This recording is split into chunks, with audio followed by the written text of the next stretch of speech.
বাচ্চাদের পছন্দের creamy white sauce পাস্তাটি খুব ইজি প্রসেসে আমি যেভাবে বাচ্চাদের জন্য করে থাকি সেটাই শেয়ার করব। আসসালামু আলাইকুম। এখানে 3 থেকে 4 জন খেতে পারবে এমন পরিমাণে আমি পাস্তাগুলো নিয়েছি। পাস্তাগুলো আদা সিদ্ধ করতে হবে যেন একটু শক্ত থাকে। এরপর আরেকটি প্যানের মধ্যে আমি হোয়াইট সসের জন্য শুকনো মরিচ এভাবে টেলে গুঁড়ো করে নিব। এবার হোয়াইট সস বানানোর পালা। একটি প্যানের মধ্যে আমি এভাবে ঘি দিয়ে নিব।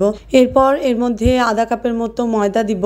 ময়দা দিয়ে কিছুক্ষণ অনবরত নাড়তে হবে যেন নিচে লেগে না যায়।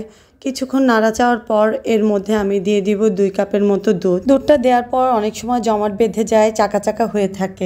খুব ভালোভাবে নেড়ে চেড়ে এটি রান্না করতে হবে যেন এর মধ্যে দানা দানা থেকে না যায়। তারপরে যদি পারফেক্ট না হয় তাহলে তাদের জন্য বলছি, এটা আসলে আমার রান্নার অভিজ্ঞতা।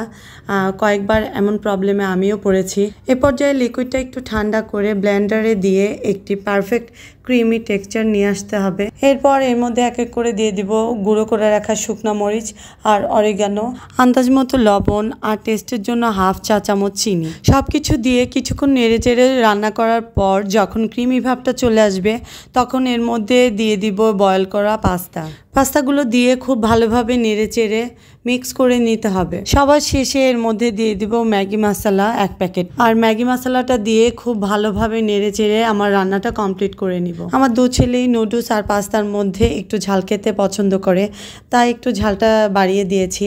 আপনারা আপনাদের স্বাদ মতো দিবেন। এই যে দেখেন আমার ক্রিমি পাস্তাটা রেডি। রান্নাবান্না শেষ। এই যে এখন একটি প্রোডাক্ট আপনাদের সাথে শেয়ার করব। দারাজ থেকে আমি এই সিলিকনের ঢাকনাগুলো অর্ডার করেছিলাম। তো একটু টেনশনে ছিলাম যে আসলে কেমন হবে, কাজের হবে কিনা। তো আলহামদুলিল্লাহ খুবই ভালো। এই যে দেখেন কতটা সফট। অনেক সময় দেখা যায় আমাদের খাবার শেষে অনেকটা খাবার বাটিতে রয়ে যায়, সেটা আবার বক্সে রেখে আবার ঢাকনাযুক্ত বক্সে রাখা একটু অসুবিধা হয়ে যায়। তাই আমি এগুলো অর্ডার করেছি যেন যে কোনো বাটির মুখে অনায়াসে ঢাকনাগুলো দিয়ে ফ্রিজে রাখা যায়। আমি 3 আকৃতির 3টি বাটি আর গ্লাস নিয়েছি। সবচেয়ে ছোটটি লেগেছে গ্লাসের মধ্যে অথবা কাপের ঢাকনা হিসেবে আপনারা ইউজ করতে পারবেন। এখানে 3টি ঢাকনা খুবই সুন্দরভাবে লেগে গেছে। আশা করি আপনাদের উপকারে আসবে। আপনাদের উপকারের জন্যই রিভিউটা দেয়া। আবার চলে আসলাম আমার পাস্তার রেসিপিতে। এই যে এখানে আমার পাস্তাগুলো রেডি। এখন আমার ছোট ছেলেকে খেতে দিব। তো ও যেহেতু একটু স্পাইসি পছন্দ করে, ওর জন্য আরও এক্সট্রা স্পাইসি দিয়ে দিলাম।